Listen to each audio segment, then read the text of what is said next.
3, 2. What is going on, everybody? I'm Aslan Hedgevandy, joined always by Corey Clark here. We got our interview of the week. We got Robert Cooper. We've got the real mayor of Tallahassee. They might say John Daly, but it's really actually Robert Cooper.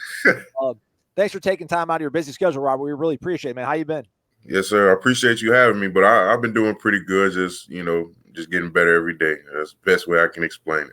1%, at least 1%, correct? Hey, 1%, 2%, 3%. Right. There's no limit. There's no limit. Yeah, I'm saying you can't put no limit on getting better, baby.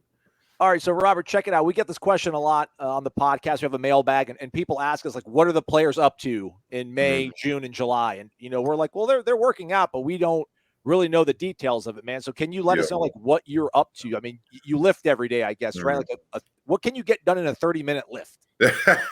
Well, ever since, we got back, it's been more of, getting back to the, we start out with the basics, with agilities, learning how, running and stuff like that. And, getting the weight room, very energized and stuff, just, just simple things. And, getting into, different, skills and drills, getting some, individual work and, some work with the, group defense and offense, getting their work in all together. And also, we have our, our player ran practices and just, just saying things, just emphasizing, especially us, just, what Coach Odell wants from us and, different things like that. So that's pretty much, what's been going on.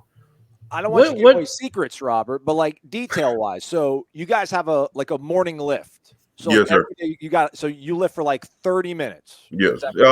Morning list, it can go either 30 minutes, it can go for, some days it's, it's an hour, but it usually doesn't go, past about an hour and some change. But we definitely get the work in for sure. Okay. All right. And then you guys have position meetings later on in the day. So like right now, like is Odell in that room or who's running position meetings right now? It's it's a regular meeting, just still, Coach Odell, Coach JP, and then, we have our our unit meetings once a week, and that's what all the defensive coaches. So all right. When you skills and drills, sorry, Corey, but I'll let you rip here in a sec. And then skills and drills. So like skills and drills, is that what you would do like in a practice in October before the Clemson game, or is this like a completely different kind of workout that you would go through during a football season? I'll say, it's pretty much the same, but, more emphasis on the, the technique and the basics, just how we want it to be. But that's pretty much the same, stuff, but, just trying to make it more crispier, people, getting people more used to it and, things like that. When you go into an offseason, Robert, and you've gone into quite a few, I mean, you're an old veteran here at Florida State. You've had quite a few off seasons. Is there a specific goal you're looking to get? And I don't know if it's like I need to lift a little bit more, I need to get a little bit stronger. I wouldn't think that would be the case with you. I need to do something. I need to work on this part of my body to get what are your specific goals other than getting better? Like that they tell you to do, and does it vary by player? I assume you might have a different workout than Dennis Briggs. Yeah. Because of what they're trying to do to y'all's bodies. Yeah, like you said, everybody, has, their different things. But, when it comes, to me, this off season is more of, working on, just being more consistent because, I had some plays but it's just being more consistent, will help, me to, help the defense, help the team, just everybody just being more consistent. That's the main thing I'm working on. And also just, the little things that Coach Odell keeps harping on, just the movements, all the little stuff. That's mainly what I've been working on. Just, try to perfect my craft. And do you do that? Can you do that in the weight room or the training room? Like what are you doing specifically in there to try to get better? Training room, like you said, it's going into my fifth year. So I'm just trying to, keep my body as the, best as I can be back like sophomore year, things like that. Just, that's what training room helps me.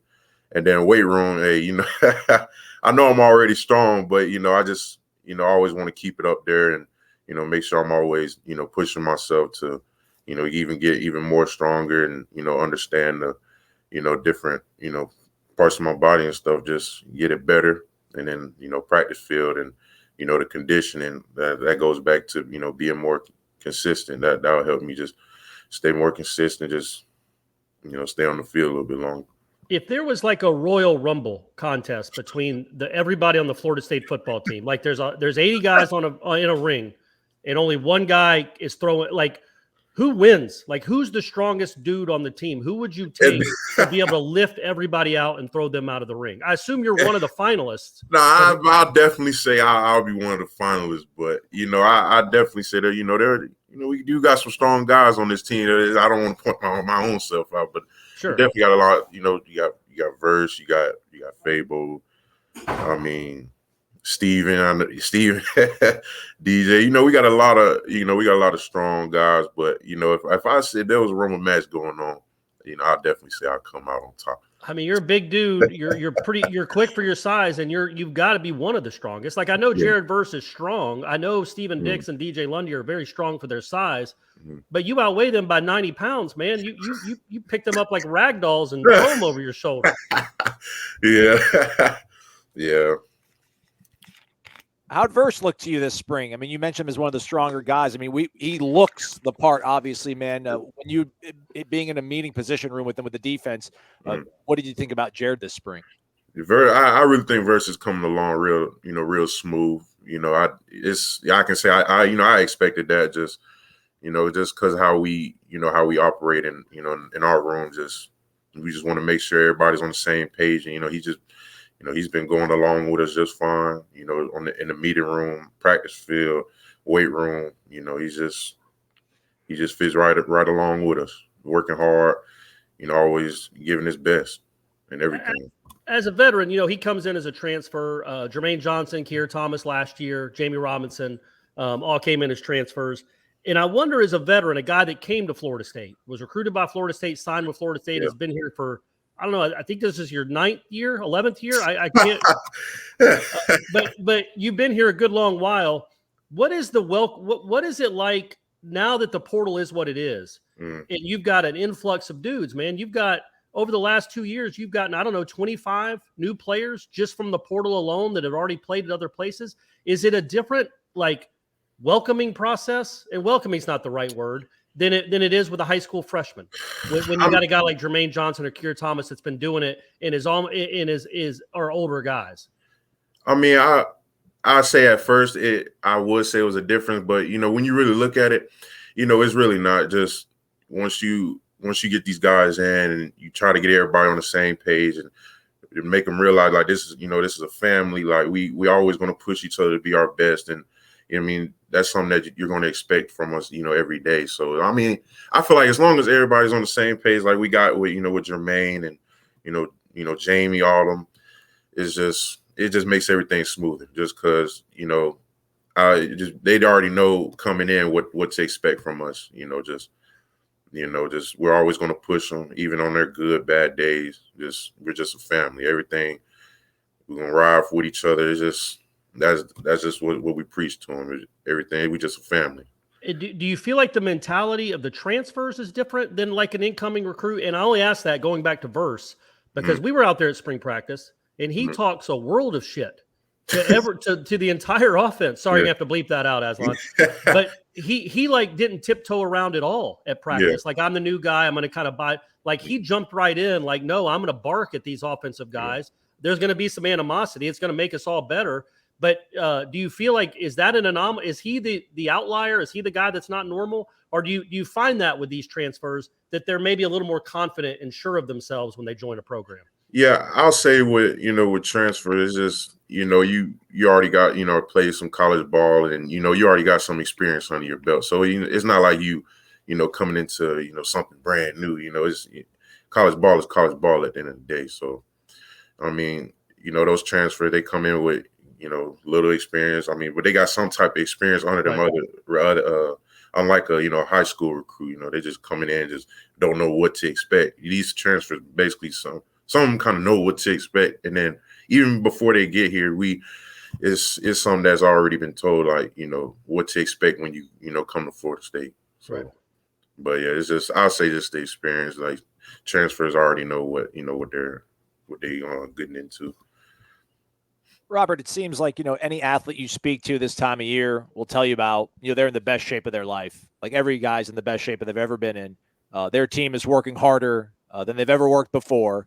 Every team says that, right? But is there anything that you've been able to kind of like see or feel? I mean, we joke about how long you've been here, but I mean, like you were in middle school and this program was playing for a national championship. They were in New Year's Six Bowls when you were in high school. And it hasn't worked out that way. And I know you want to get it back to that. I mean, how close are you guys away from that? What have you kind of seen that makes you think you guys are on the right path?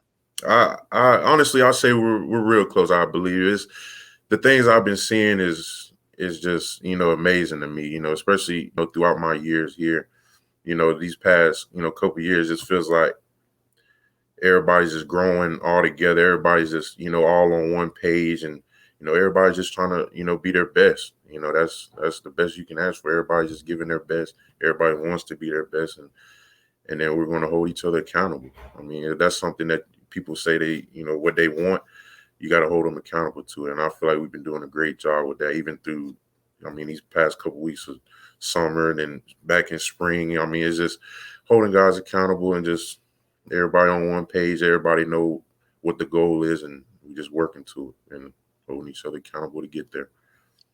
Do you think last year, I remember McKenzie bringing it up after the game, and so did Coach Norvell, about almost beating Notre Dame. Like you guys played really well in that game, especially in the second half, had a chance to win the game over a top 10 team after really struggling in 2020. But it was almost like the Florida State fans and the media too. We were like that too. Like we were like, all right, man, that was a really good showing. But as Norvell pointed out, well, hey man, we're not excited about a loss. But do you feel like maybe did that permeate the team at all? Like, Lay, man, we are good. We almost beat Notre Dame. We should feel pretty good about ourselves. And then the next 3 weeks happened. Did you feel that at all in hindsight, looking back, that maybe y'all were a little too happy? And I'm not blaming you. We were all happy to see it, being so close to winning that game instead of actually winning it. Or is that just something I thought? I mean, it was something. When you think back at it, that game, the main thing I remember from that game is just that we fought, man. That was just a most teams in that situation really, shriveled up a little bit, but we fought to the end, and right. that gave me great signs from the jump. And then, like you said, those next couple games, and it didn't go our way, but if you really look at it, I mean, we fought. I mean, it's just that adversity we had. I mean, it definitely helped us throughout those past couple games, because I mean, at the end of the day, we was all still fighting, working for each other, holding each other accountable. I mean, it didn't phase us much. We always knew we always had to get back to work. I mean, even at the Notre Dame game, the second game, at the end of the day, we just got to get back to work, get better, and everybody was on the same page with that. So.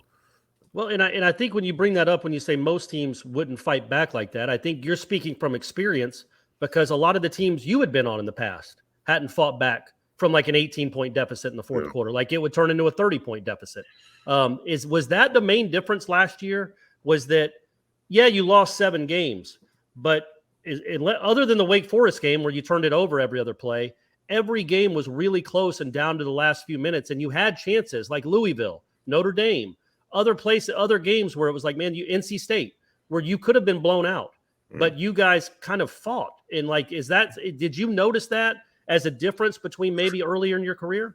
That was one of the first things I noticed. Just, Notre Dame game started off you just noticed the fight, just like I said, I just noticed that from the first game. And like I said, that was something that, that changed in this program was, just the fight to the end, like you said, them past years, we just didn't fight to the end, but, this year showed, big differences in how we, fought from the first quarter all the way to the last. No matter what bad things happen, what good things happen, we always fought towards. Why do you think that is? What changed? I know there's a new coach, but what do you think changed? I'll just say, everybody's bought in, everybody was on the same page, and that goes back to what I said. Just everybody's holding each other accountable, because we all know what we want at the end of the day. And the best way to do that, everybody on the same page, everybody giving their best, and people making sure that others are giving their best. And I think that's just what it was. I mean, it ain't no more than that. Robert, I mean, as a competitor, I don't think you've ever put on pads and a helmet and gone on a field and been like, we're not going to win a game. You feel that you're going to win every game, but For sure. There had to be some sort of realism with you and your teammates at certain points in the last 4 seasons here. Like, as you enter this offseason and you look ahead to this upcoming season, you see the LSUs on the schedule and the Clemson, and you got to go to Miami. Like, is there a real genuine belief that you talk about getting close? Corey was talking about maybe some sort of complacency about being close against Notre Dame. Is there like the belief now that we have the ability to win every single game that we have on the schedule? Any team that we face, we legitimately can take them down. Yes, we have all the belief in the world. Because we know the work that we put in at the end of the day. We know what we're capable of, and we know that if we're all giving our 100%, our best, ain't nothing it's going to be hard to stop us. I'm not going to ask you about the Iverson jersey in the background. we talked about that before the video, but I am going to ask. You're a Georgia kid. You're an Atlanta suburban kid. No Trae Young jersey? Are you a Hawks fan? What's going on? Are you not a Hawks fan? This might throw you off, but I'm a Clippers fan. I'm a Clippers fan. Is that because of Terrence Mann? No, it was I wasn't always into basketball, but when I started getting into basketball, that's when Lob City, Right. DeAndre Jordan, Blake Griffin, Chris Butler, Paul, Jamal Crawford. Yeah, that was my team. So I just been, riding with them since. So you might be the only. I mean, I know Lewis Williams, who's from Snellville, also played with the Clippers. He went to my high school. Yeah, for a long time.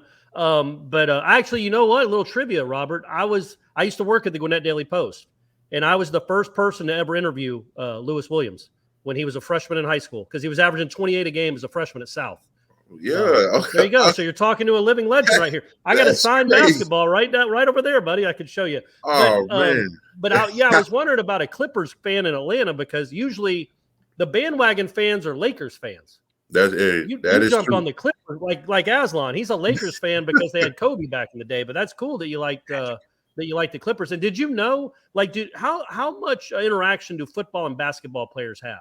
Like, did you know Terrence Mann? Did you have a relationship with him or Cabangeli or any of those guys? I didn't. I wouldn't say, I can't speak for everybody, but I know me myself. I was real close with Malik. I still talk to Malik to this day. Malik Osborne, Devin, because Devin from Gwinnett, so he played at PC Ridge. So we all came in together. So I kept real close tabs with him. I still talk to Devin to this day. He doing his thing with San Antonio. So how cool is that, man? Like, Devin, for the people that don't know, Devin wasn't a highly recruited kid, really. No. Not until in his senior year, he kind of blew up a little, but he still wasn't. He wasn't McDonald's All-American or anything like that. And he came in as kind of an afterthought for that team. And then he ends up being a lottery pick.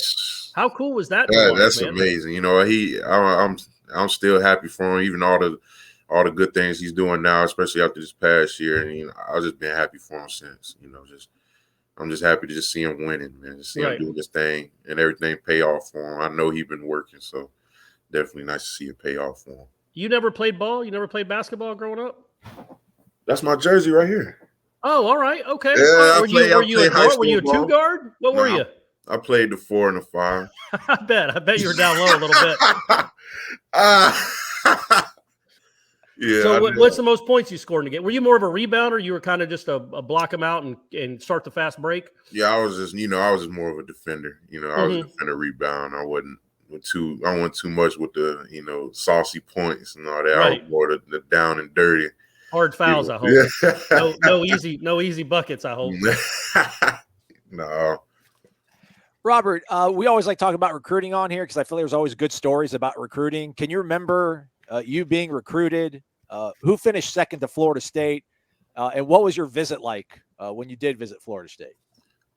Like official or just? Yeah, your official. Okay, so my official visit, it was. Yeah, I think I had a great time on my official. That's when Coach Tag. I think that was his first official visit weekend, and it definitely ate good, and but I spent some time with Coach Odell and Coach Barnett.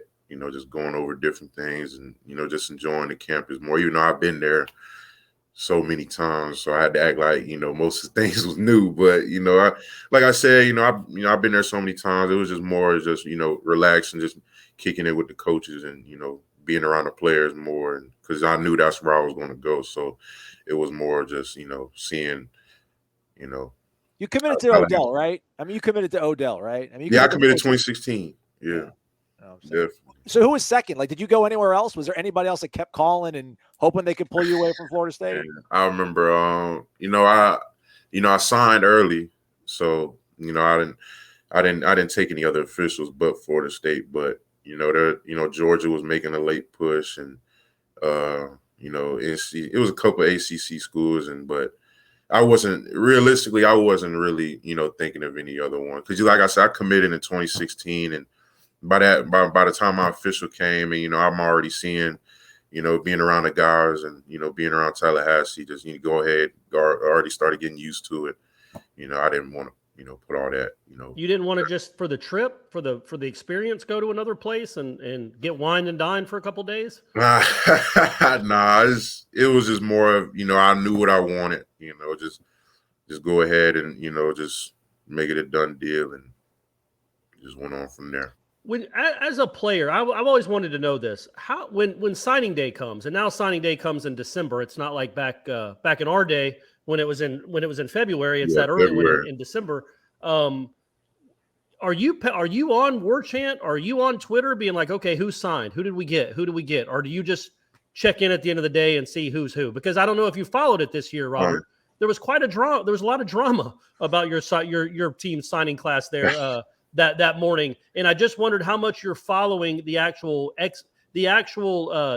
minute by minute updates of the recruiting class. How I get in recruiting is more of when recruits come in, I speak to them, see where they're from, position, all that kind of stuff. Just get to know them. I talk to the family a little bit, but when it comes to signing day, it's more of I check it, towards the end, see what the overall list look like. But yeah, I don't watch it minute by minute, but I'm definitely I still know who we work. Will you ask Odell, like, hey, who do we really want out of this crew? Who do you need me to talk to? Things like that. Oh yeah,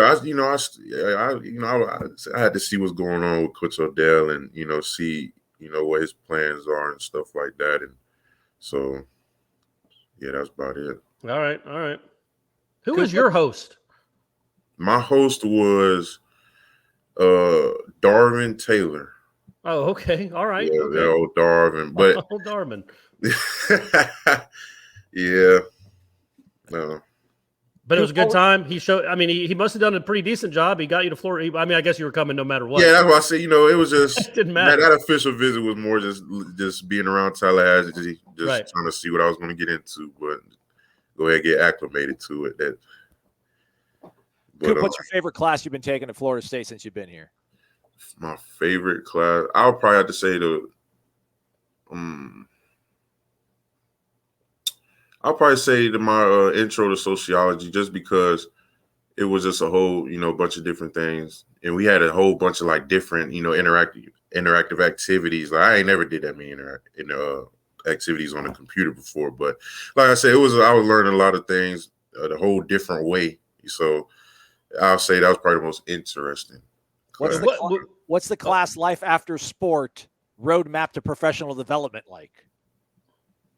Is that you just named the class I got right now? What is that class like, man? I got people. That name sounds so familiar. But honestly, realistically, that class is, very, very helpful. I think Monday was like my third day in there, but it was more, I'll say it's very helpful, just getting the connections and, knowing the different things you got to know, just, after college is over or whenever football is over for you, just getting the little basics of, they ain't gonna throw it all on you. It's just more like the basics, just learning to make a resume, different financial things you got to know, and little things like that. But I do like that class a lot, and I know we're gonna be learning way more throughout this summer.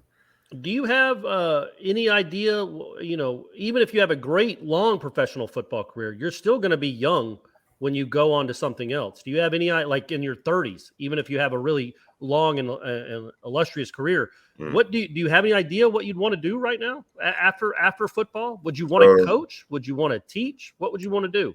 Get into broadcasting? I actually had a thought about that because, I just enjoy watching, and not even just, football, just, I follow football and basketball. So, I can definitely see, that. But as of right now, I'll probably just say just get into coaching, just having Coach Odell as my coach. And, the way he just breaks down stuff to me. And, I just like the way he, coaches. And, I feel like I definitely learned a lot under Coach Odell to where I can definitely, share that same knowledge and with the others. And then I want to coach that basketball too, but I ain't gonna. Right. You and Lewis Williams could take over at South Gwinnett, bring him back to glory. Hey, I'm telling you. Hey, I was gonna ask though, it's got to be cool as a guy under Odell Haggins. He's been doing it for so long. There are dudes that played long careers in the NFL that have the exact same experience you're having right now with him as the coach. So when those guys come back, and I don't know how often they do, but like a Travis Johnson or a Darnell Dockett, Broderick Bunkley, whoever, do y'all ever share war stories, like Odell war stories about, and do they say, is he still telling y'all to get low and stay low and all those things? Do y'all talk about each other like that? Talk about it like that? That's, you pretty much hit it on the head. It's so funny to me because all the things that happened ever since my freshman year, these guys come back and it's basically like the similar stories. That's what's so funny about it because it's like Coach Odell never changes, right. and it's all of our stories are so similar, and that's probably the most funny thing about it. It's cool because he coaches you just like he coached Dockett, just like he coached Bunkley, just like he coached everybody else, just like he coaches a walk-on. He doesn't spare feelings. You don't see a difference at all. He'll yell at you, cuss you out the same way, but he's gonna love you even harder, even after when it's all said and done. Right. So that's just the kind of coach Odell is. He very focuses on the little things of being a D tackle, D lineman, and he just forces you to think about those little things and stuff like that. And I definitely appreciate Coach Odell, everything he done for me, man. Can you have an Odell impersonation? I do got a funny Coach Odell story actually. I was 16 years old or 15 going into my first FSU camp, and I don't know if y'all remember Coach Brian Williams. He came down to Gwinnett, and I met him at a camp, and basically he told me to I can come up for an FSU camp, meet Coach Odell and stuff. So I get to the camp, it's scorching hot. I never been in no heat like that in my life. Georgia get hot too, sure. that. But yeah. Tallahassee heat's different. Yeah. It's different. So, I get out the car, I'm seeing little heat waves. I'm like, you know what? I could, let's get back in the car, head back.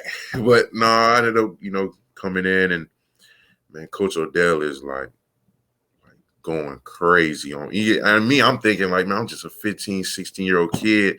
He over there just yelling at me, telling me to go back, just screaming at me. I'm looking at my dad. I'm asking my dad for help, Coach Odell, after the first session, I'm dead tired. Like, Coach Odell killed me. He asked my dad, he said, is Coop coming back for the second session? I looked at my dad. I said, no. We got to go. We got a prior engagement. Because the plan was to stay for both, but the way he worked me out that first one, I was so young. I was like, I don't even want that no more. But he liked you. Like, that's why he was doing that, right? Yeah. Exactly. That's exactly what it was. Hard to see as a teenager, though. Like, oh, this guy likes me. He wants me to play for him. Okay, sure. Yeah, it was wild, though. You remember Rick Trickett? I don't think you were here for Rick Trickett. I was here. He was at some of the camps. Actually, before I actually got here, I was seeing every time I came up here, I was seeing Coach Odell, Coach Rick, and Jimbo. Yeah, because Trickett, I would go to those camps sometimes and watch him. He would cuss at an 11-year-old like he was Cam Urban. like and hat whip him and like, son, get your unathletic ass out of here. And the kid's 11 and he's a little roly-poly. He's an offensive lineman kid. Yeah. Like he literally coached them the exact same way and didn't care about feelings at all. Mm-hmm. I heard so many stories about Coach Trickett, man. I'm sure. Up, down, and like little young and like little kids. I'm like, man. Yeah. Hey, get on them early. It's offensive line's no fun. Yeah. Last question for me, Robert. I mean, I know we said 15 minutes. We're going on 30 minutes here, man. Oh, geez. Sorry, Robert. Oh, no, you good. We good. But, I had maybe a thought in the back of my head that, last year might have been maybe your last season playing at Florida State. You certainly were draft eligible. You certainly had stuff on tape. Did you go into last season having any thought about going to the NFL afterwards? And just how different does it feel now knowing that, there is no tomorrow, as Apollo Creed once said? I mean, just going into last season, it was just, I already knew it was, coming draft eligible, just trying to put the best things on tape and help the team best as I could. And, that's as much as I went into, my mindset last year. But, going into this year and, deciding to come back, it was just more, I knew I didn't, I didn't play my best ball yet. And I know, my best ball is, is coming. And I just the way the direction this team is going, man, it's just lovely to see, and I know we can make this a very special year, not just for me and my last year, just in general. I feel like this year can be very special. That's what it came down to. Nice. Maybe the Clippers will win too. Maybe Kawhi will actually play basketball again, buddy. I know we're going to the finals next year, especially if they both on the court. Well, that would be something, right? If Kawhi, I mean, that's what they're supposed to do. Yeah, it'd be really good, man. What happened with Kawhi? He was. I mean, he's just been injured. He never healed. So he's played like 30 games the last 2 years. Hey, what are you gonna do? What are you gonna do? Hey. Terrence Mann's eating though. He's getting his. He's been doing his thing. Yeah, he's been doing his thing. I've been watching him. Yeah, just two Clippers fans talking back and forth, Aslan. You don't have to worry yourself with it. Yeah, we can leave him out the conversation on this one. We appreciate it, Robert. Thank you very much, buddy. Yes, sir. I appreciate you guys for having me.